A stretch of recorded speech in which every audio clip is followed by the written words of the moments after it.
Mean राशि वाले बंधुओं, आप सभी का स्वागत है। बंधन है मीन मंथन भिंड यूट्यूब चैनल में। होली के दिन अपने घर के मुख्य दरवाजे पर बांध देना यह एक छोटी सी चीज, विशेष मंत्रों के साथ अभिमंत्रित करते हुए महाशक्तिशाली चीज। होलिका के दिन अगर आपने अपने घर के मुख्य दरवाजे पर इसे बांध दिया तो दुनिया की कितनी ही बड़ी नकारात्मक शक्ति हो, नजर, टोना टोटका, तंत्र क्रिया, यहाँ तक कि मारण कर्म भी आपके ऊपर किया गया, कोई भी बड़े से बड़ा अविचार कर्म भी आपके ऊपर कर दिया गया, तो वह आपके घर में प्रवेश ही नहीं कर पाएगा। आपके जीवन में किसी प्रकार का कोई दुख संकट लेकर नहीं आ पाएगा, आपका बाल विवाह का नहीं कर पाएगा। जी बंधुओं, बहुत ही शक्तिशाली है यह एक चीज, और इसका प्रयोग करने वाला हमेशा सुखी रहता है, क्योंकि फिर वह दुनिया की हर नकारात्मकता से दूर हो जाता है, स्वयं भी सकारात्मक ऊर्जा से भर जाता है। बंधुओं, वर्ष में केवल एक बार, एक दिन आपको यह विशेष अवसर मिल रहा है, इसे मिस मत कर देना, वरना पूरा जीवन दुख में बीत सकता है। हो सकता है कि छोटी से छोटी घटना भी, छोटी से छोटी नकारात्मकता भी आपके जीवन में बुरे से बुरे और बड़े से बड़े परिणाम लेकर आए, जिन्हें आप सहन ही न कर पाए। तो ऐसे में आपको अपने जीवन में अपने आसपास एक सुरक्षा घेरा बनाना बहुत अधिक आवश्यक है। याद रखना बंधुओं, आज का यह जो समाज है, जो संसार है, इसमें नकारात्मकता अपार है। दुनिया भर की नकारात्मकता भरी पड़ी है। आज आप देखते ही हैं कि आज से 30-40 साल पहले रिश्ते नातों का जो स्वरूप हुआ करता था, अब वह पूरी तरह से विकृत हो चुका है। मित्र मित्र जैसे नहीं, भाई भाई जैसे नहीं, रिश्ते रिश्ते जैसे नहीं बचे। अपनों से ही लोग जरूरत से ज्यादा जलते हैं, वैमनस्यता रखते हैं और अपनों के ही सुख में दुखी होने लगते हैं। इतने से ही काम नहीं चलता, फिर उनके सुख को समाप्त करने के लिए मन ही मन उल्टे सीधे प्लान बनाने लगते हैं। और जब कोई अपना दुखी होने लगता है, खास तौर से उसने कुछ हासिल कर लिया हो, सुखी हुआ हो, सफल हुआ हो, फिर अचानक उसे चोट लग जाती है किसी कारण से, तो सबसे ज्यादा सुख अपनों को ही मिलता है। याद रखना बंधुओं, यह कड़वा है, परंतु आज के समय का यह सबसे बड़ा सत्य है। आज के समय में लोग दुनियादारी से कम परेशान हैं, अपनों से ज्यादा परेशान हैं। सैकड़ों हजारों लोग ऐसे हमारे पास आते हैं जिनके ऊपर बंधन कर्म, मारण क्रिया और दुनिया भर के अविचार कर्म उनके अपनों ने ही करवा रखे हैं। किसी के परिवार में कोई है, कोई भाई भतीजा है, कोई मित्र यार है, कोई अपना ही है जो इतना ज्यादा जलता है कि उसने उसका जीवन भर का बंधन करवा रखा है। फिर उन बंधनों को खोलते ही उनके जीवन में खुशियां आ जाती हैं, लेकिन उससे पहले उनका बहुत कुछ नुकसान भी हो जाता है। जी हाँ बंधुओं, तो ऐसे में सबसे बड़ी जरूरत है कि आपके आसपास एक सुरक्षा घेरा हो, और आपका घर जो आपका राज्य है, आपकी सल्तनत है, जहां के आप राजा हैं। जी हाँ बंधुओं, आप दुनिया में कहीं भी चले जाइए, कितनी ही बेचैनी हो, लेकिन जब आप अपने घर में आते हैं तो आपको एक सुकून का एहसास होता है। आप स्वतंत्र हो जाते हैं, हल्के हो जाते हैं, आपको लगता है कि आप अपनी दुनिया में आ चुके हैं। आपका घर आपकी दुनिया है। यहाँ पर आप नहीं चाहेंगे कि कोई ऐसा व्यक्ति चला आए जो आपको दुख दे। आप केवल यही चाहेंगे कि केवल खुशियां ही खुशियां आपके जीवन में आए। तो ऐसे में आपके घर का जो मुख्य दरवाजा है, इसका बहुत बड़ा रोल है। आपके घर के मुख्य दरवाजे से ही खुशियां भी आएंगी और दुख भी आएंगे। ऊर्जा चाहे सकारात्मक हो चाहे नकारात्मक हो, आएगी आपके घर के मुख्य दरवाजे से ही। शास्त्रीय विधान ऐसे हैं कि ऊर्जाएं हमेशा किसी के द्वारा चलकर आती हैं, वाहक बनाती हैं किसी को, किसी पर हावी होकर आती हैं। तो ऐसे में मुख्य दरवाजे की सुरक्षा बहुत जरूरी है। प्राचीन काल से ही आपने देखा होगा कि अपने हिंदू धर्म में, सनातनी परंपरा में मुख्य दरवाजे की रखवाली के कई उपचार किए जाते थे। पंचशूलक बनाए जाते थे, स्वास्तिक बनाए जाते थे, श्रीम लिखवाया जाता था, और राजा महाराजाओं के यहाँ मुख्य दरवाजों के आसपास शेर, दहाड़ते हुए शेर बिठाए जाते थे, हाथी रखवाए जाते थे, पत्थर के ही सही, परंतु वे प्रतीक हुआ करते थे जो कि मुख्य दरवाजे की सुरक्षा के लिए प्रयोग किए जाते थे, नकारात्मक ऊर्जाओं को डराने के लिए प्रयोग किए जाते थे, हथियारों तक का प्रयोग किया जाता था। तो ये सारी चीजें क्यों? और एक खास बात कि प्राचीन काल में चाहे घर किसी भी पदार्थ से बना हो, लेकिन मुख्य दरवाजा पत्थर और लकड़ी से ही बनता था। अब आजकल लोग लोहे के, स्टील के, दुनिया भर के मटेरियल प्रयोग करने लगे हैं, लेकिन यह गलत है। मुख्य दरवाजे को जो ऊर्जा होती है उसका कुचालक बनाना पड़ता है, तो दरवाजा लकड़ी का होना चाहिए और दहलीज पत्थर की होनी चाहिए। लेकिन चलिए, आपके मुख्य दरवाजे पर तो लोहे का फाटक लगा होगा। अब उस सब की बात छोड़ते हैं, जमाना बदल गया तो अब उपचार और क्रियाएं भी बदल गई। अब ऐसे में हम आपको बताने वाले हैं इस एक महाशक्तिशाली चीज के विषय में। साथ ही साथ बंधु, हम आपको एक ऐसी चाबी देने वाले हैं, एक ऐसा विशेष रहस्य बताने वाले हैं जिसे आपको जानना बेहद आवश्यक है। जो भी तकलीफ आपके जीवन में है, चाहे पैसे को लेकर तकलीफ हो, आमदनी नहीं बढ़ रही हो, व्यापार डूबते जा रहे हो, कर्जा बढ़ता जा रहा हो, घर में आपसी कलेश हो, एक दूसरे के साथ लोग प्रेम से नहीं रहना चाहते हो, कोई भी स्थिति हो, हर एक स्थिति की जड़ इस समस्या के साथ शुरू होती है, जो हम आपको आगे बताने वाले हैं। उसके लिए हम एक बहुत ही महाशक्तिशाली उपाय भी बताएंगे, समस्या और समाधान दोनों आपको देंगे। कार्यक्रम को धैर्य के साथ आपको देखना है।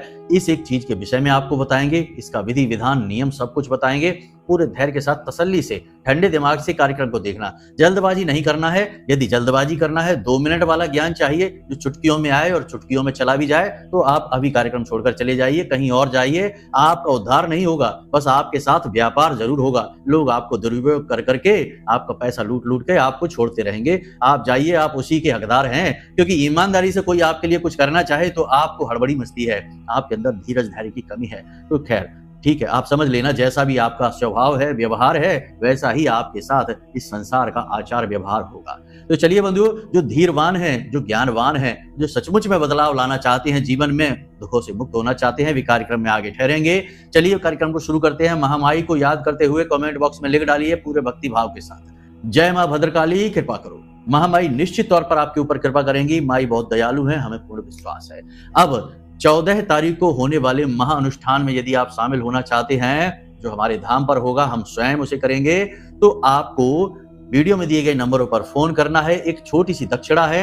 अब ये मत कहना कि दक्षिणा की क्या जरूरत है, अब इसमें भी कुतर्कबाजी लानी है तो कोई बात नहीं, इसमें भी शामिल मत होइए।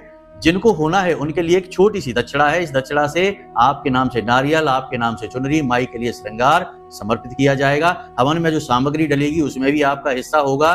जो साकल्य बनेगा उस साकल्य के लिए भी आपकी सामग्री आएगी। तो अब इस सब के लिए अर्थ की, पैसों की जरूरत होती है। दुनिया में सब कुछ फ्री फंड में नहीं मिलता है, सबका मूल्य होता है। तो अब ये छोटी छोटी बातें भी बताने की नहीं होती, समझने की होती हैं। अगर आपको समझ में आती है तो अच्छी बात है, वरना जो सेवा कार्य है वह तो चलता रहेगा। जिनके हिस्से की है उन्हें मिलता रहेगा, जो कुतर्की है वो ऐसे ही कुतर्क करते रहेंगे। करते रहिए, कोई बात नहीं है। तो छोटी सी एक दक्षिणा रहेगी, उसे आप जमा करा दीजिए और आपके नाम से यह क्रिया कर दी जाएगी। तो चलिए बंधु, उम्मीद करते हैं कि यहाँ तक आप सारी बातें समझ चुके हैं। अब अपने मूल विषय को शुरू करते हैं।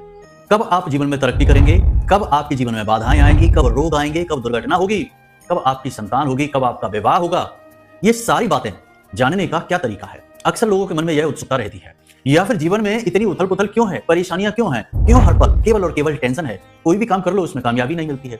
इन सब का कारण बताना और उनका समाधान कहां से प्राप्त होगा, केवल एक ही मार्ग है, आपकी कुंडली। आपके पैदा होते ही आपके पूरे जीवन की कहानी ग्रह नक्षत्रों के आधार पर लिख दी गई है। आपके जीवन की एक सिंगल घटना भी उस कुंडली के दायरे से बाहर नहीं जाएगी। यदि आपको भी अपने जीवन में श्रेष्ठ मार्गदर्शन की तलाश है और जीवन की समस्याओं का कारण जानना है, तो नंबर हमने दे रखा है वीडियो में। इस नंबर पर फोन करिए।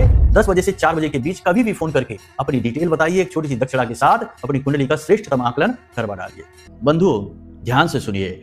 इस संसार में जितने भी घर हैं, हम देखते हैं लोगों के मैसेज आते हैं, हमारे पास फोन आते हैं, गुरुजी हमारे घर का वातावरण बहुत खराब है, हमें घर के बाहर अच्छा लगता है, लेकिन जब हम अपने घर में आ जाते हैं तो पता नहीं क्यों हमारा मन खराब होने लगता है, हमें घबराहट होने लगती है, बेचैनी होने लगती है, सो नहीं पाते हैं।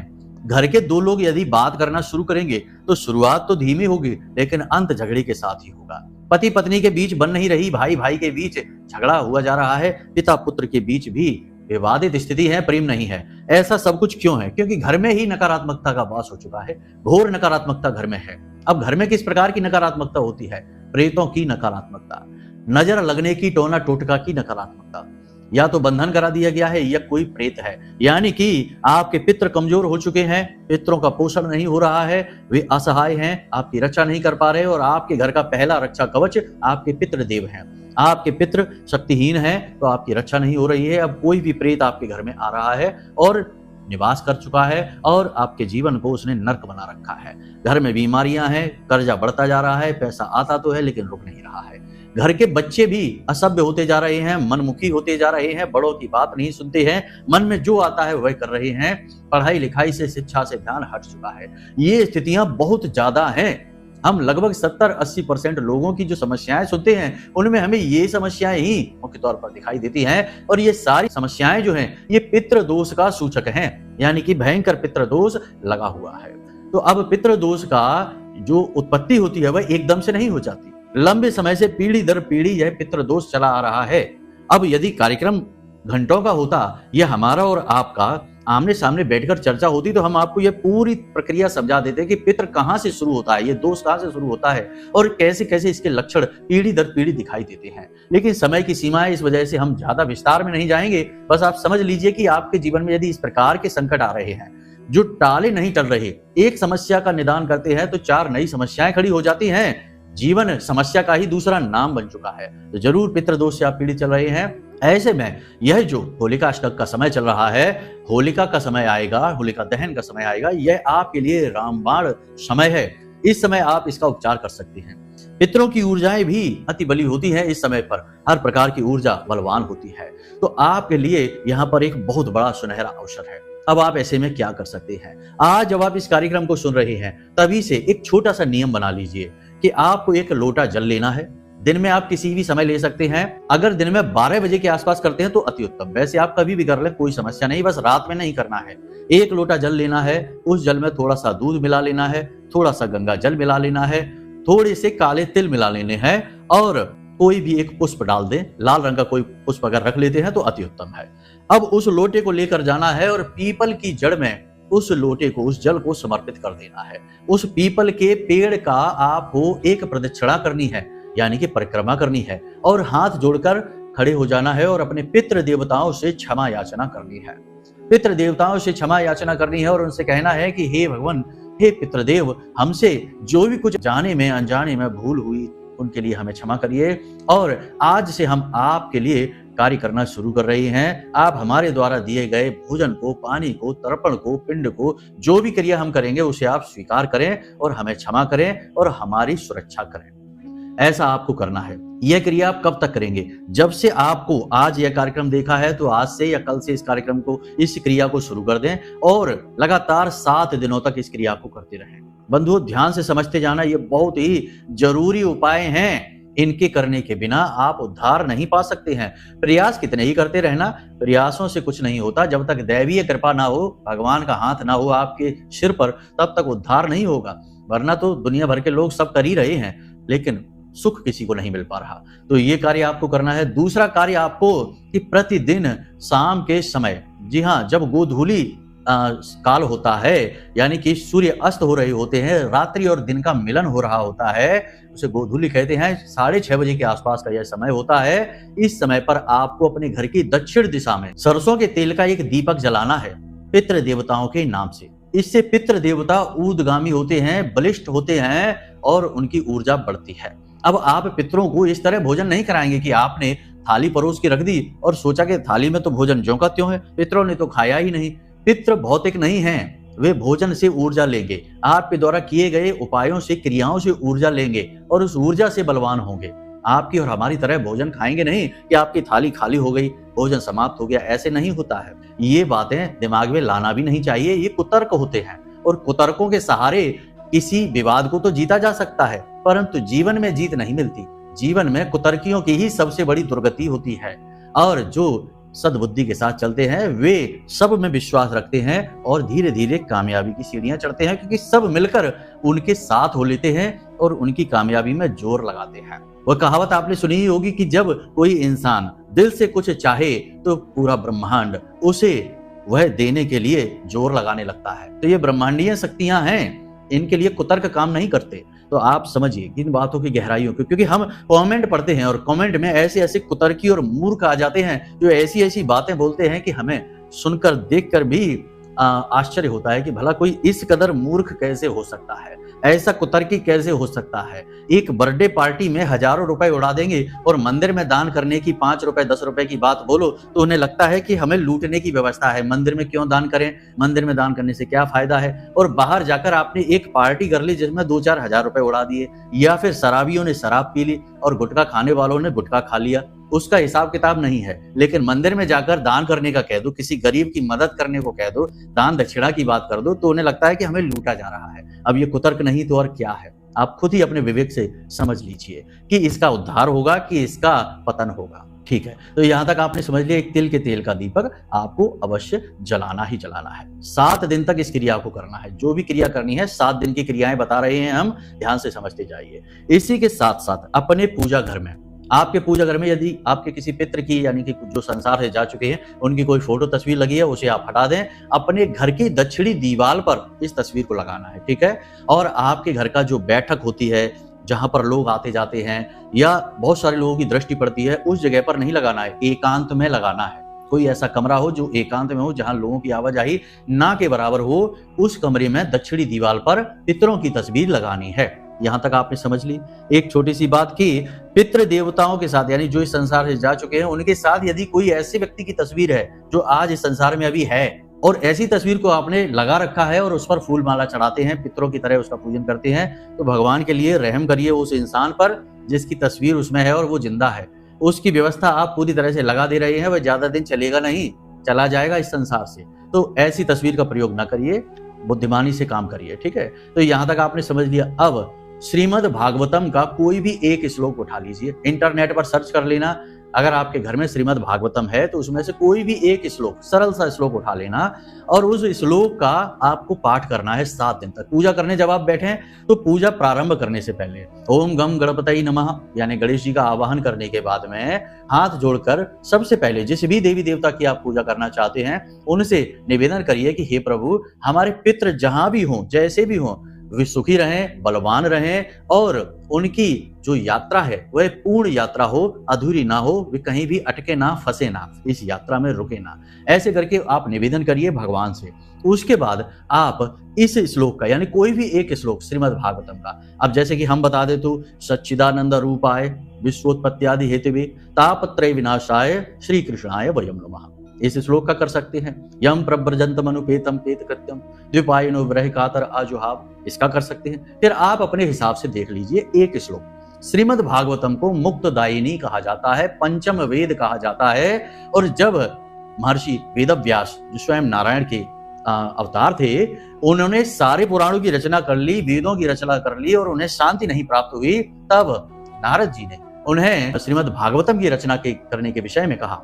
और जब उन्होंने श्रीमद् भागवतम की रचना की तब ही उनके मन को चैन आया और श्रीमद् भागवतम का जो प्रचार शुरू हुआ, जो सुनाने की क्रिया शुरू हुई, वह शुरू हुई राजा परीक्षित से, यानी जब उनकी मृत्यु, यानी कि मुक्तिदायिनी ग्रंथ है यह श्रीमद् भागवतम। तो इसका एक श्लोक अपने पितरों को समर्पित करिए, फिर अपनी पूजा पाठ करिए। ये 3 क्रियाएं यदि आपने 7 दिन तक कर ली, यानी कि इस होलिका अष्टक से शुरू करके होलिका के बाद तक 7 दिनों तक आपने कर ली, आपके घर में कैसा ही संकट हो, किसी भी प्रकार की बाधा हो, हम लिख कर देते हैं। आप हमारे नाम से लिख लीजिए।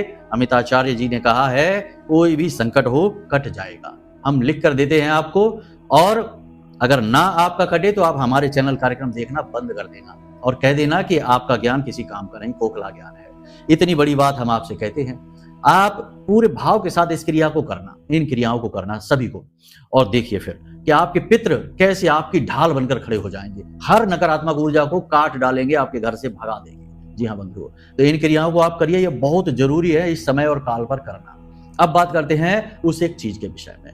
तो बंधुओं ध्यान से सुनिए, जब होलिका दहन होगा 13 तारीख की रात को होलिका दहन होगा, आपको वहां जाना है। होलिका दहन जो है वह शुद्ध रूप से सकारात्मक ऊर्जा का प्रतीक है। जी हाँ, नकारात्मक ऊर्जा होलिका है और सकारात्मक ऊर्जा प्रहलाद जी है। वहां पर भस्म कौन हुआ? निगेटिव एनर्जी होलिका, और सकारात्मक ऊर्जा नारायण के भक्त प्रहलाद बाहर निकल आए।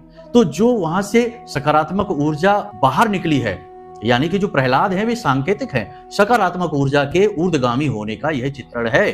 तो प्रहलाद जो बाहर निकले वे सकारात्मक ऊर्जा है। तो वह जो राख है होलिका की, वह बहुत ही शक्तिशाली है। वह दुनिया की हर प्रकार की नेगेटिव एनर्जी को रोक देने की, काट देने की क्षमता रखती है। हम उसे यूं ही बड़ी छोड़ देते हैं।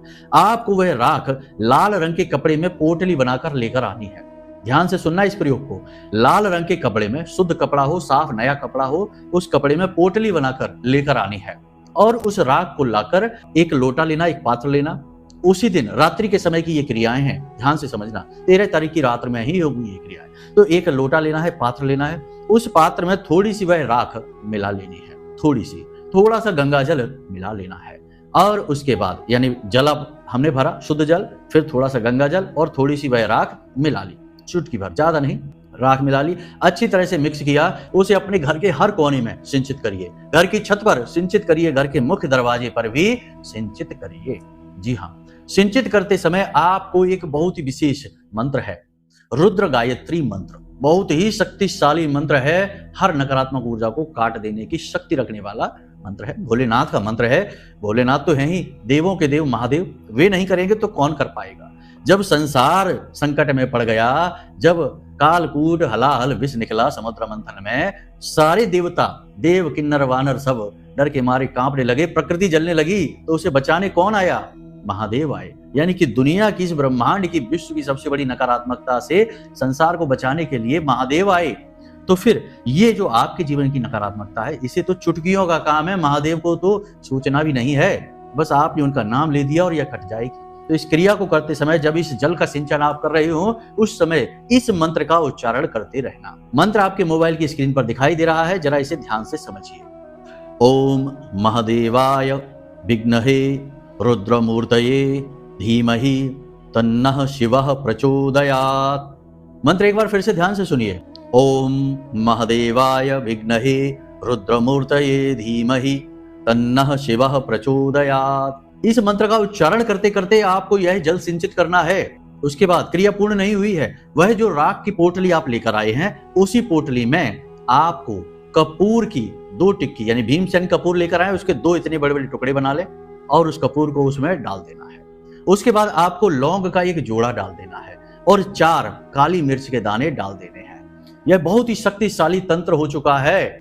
अब इस पोटली को, यानी छोटी सी पोटली आप लेकर आए हैं, इस पोटली को आपको बांध देना है दोबारा से, उसी लाल कपड़े में लाल धागे से बांध लेना है। अब इसे आपको अपने घर के मुख्य दरवाजे पर बाईं ओर, यानी जब आप बाहर से आएंगे तो आपके दाहिनी तरफ पड़ेगा, राइट हैंड, और जब आप बाहर निकलेंगे घर से तो आपके बाईं ओर, यानी कि लेफ्ट हैंड, उल्टे हाथ की तरफ पड़ेगा।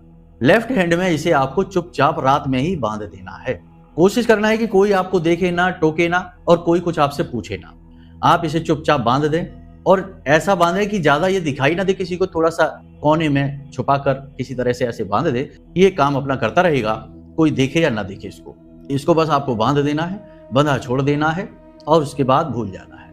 आप देखेंगे कि जैसे ही आप इस क्रिया को रात्रि के समय करेंगे, बाकी आपकी पूजा पाठ जो भी क्रियाएं हैं उन्हें आप करिए, लेकिन इस क्रिया को जरूर करिए। ये जो क्रिया आपने कर दी, इसके बाद आप देखेंगे 21 दिनों के अंदर अंदर भयंकर से भयंकर नकारात्मकता, कामों में आ रही रुकावट, पैसे की दिक्कत, कोई भी दिक्कत, बीमारियां हो, सब कुछ अपने आप गायब होने लगेगा। 21 दिनों के अंदर अंदर सब कुछ अपने आप गायब होता चला जाएगा। जी हाँ बंधुओं, अब कुछ लोग बोलेंगे कि बची हुई राख है, उसका क्या करना है? उसे फिर से रख लीजिए, संभाल कर किसी पात्र में रख लीजिए। लोहे का पात्र नहीं होना चाहिए, कोई पीतल की कटोरी हो, कांच की प्याली हो, उसमें रख लीजिए और अपने पूजा घर में ही रख लेना है। उसके बाद आप जब यह 21 दिन खत्म हो जाएं, उसके बाद इस पोटली को आप विसर्जित कर देना, किसी बहती हुई नदी में, जल में विसर्जित कर देना, नई पोटली फिर से बना देना। इस प्रकार आप इस पोटली को 2-3 बार बनाइएगा और 2-3 बार के, यानी 21-21 दिन के इस क्रिया में सारी नकारात्मकताएं जीवन की समाप्त हो जाएंगी। फिर इसकी जरूरत पड़ेगी ही नहीं। और पितृ देवताओं के लिए जो आपने क्रिया की है, इस क्रिया को भी आप हर 21 दिन में या 1 महीने या 2 महीने के बाद फिर से 7 दिन के लिए दोहरा लीजिए। इस प्रकार इन क्रियाओं को करते रहिए और आप देखिए कुछ कार्य हैं जो आपको भूलकर भी नहीं करने हैं। अपने भगवान, अपने आराध्य, अपने धर्म, अपने माता पिता और अपने पितरों का अपमान नहीं करना है, किसी हालत में नहीं करना है। माता पिता की सेवा करनी है, उनकी बात माननी है। देखिए आपको जो करना है सो तो आप करिए, लेकिन अपने माता पिता के मुंह पर ही कम से कम ना मत बोलिए। वो जो कहें ठीक है, कह दीजिए ठीक है, हम आपकी बात ये मानते हैं, करते हैं। फिर आप जो मन में आए वो करिए, कम से कम उन्हें बुरा तो ना लगे। चेहरे पर ही आपने उनके सामने ही ना बोल दिया कि नहीं हम ये नहीं कर सकते, ये सही नहीं है। अरे आप अब बड़े हो गए, आपकी बुद्धि जागृत हो गई है, लेकिन आपकी माँ अभी भी माँ ही है, पिता आपके अभी भी पिता ही हैं, तो उनका अपमान नहीं करना है, मान उनका बनाकर रखना है। बस इतने से कार्य आप करिए और देखिए फिर कैसे जीवन में चमत्कार होते हैं। यदि बातें आपको हमारी समझ में आ गई हों तो कमेंट बॉक्स में लिख दीजिए पितृ देवताभ्यो नमः। हम समझ जाएंगे कि आपने कार्यक्रम अंत तक देखा है। तो चलिए बंधुओं, आज का कार्यक्रम यहीं विराम देते हैं। कोई प्रश्न मन में उठे तो नंबर हमने वीडियो में दे रखे हैं। कुंडली विश्लेषण कराना है तो उसके लिए भी यही नंबर है। पूजा में भाग लेना है उसके लिए भी यही नंबर है। इन नंबरों पर फोन करके सारी जानकारी ले लीजिए।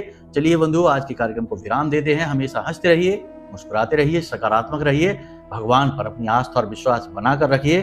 कुतर्कों को छोड़िए, तर्क को पकड़िए, क्योंकि उद्धार सकारात्मकता में है, नकारात्मकता में नहीं। प्रेम से बोलिए जय माई की, महामाई आपका कल्याण करे। धन्यवाद।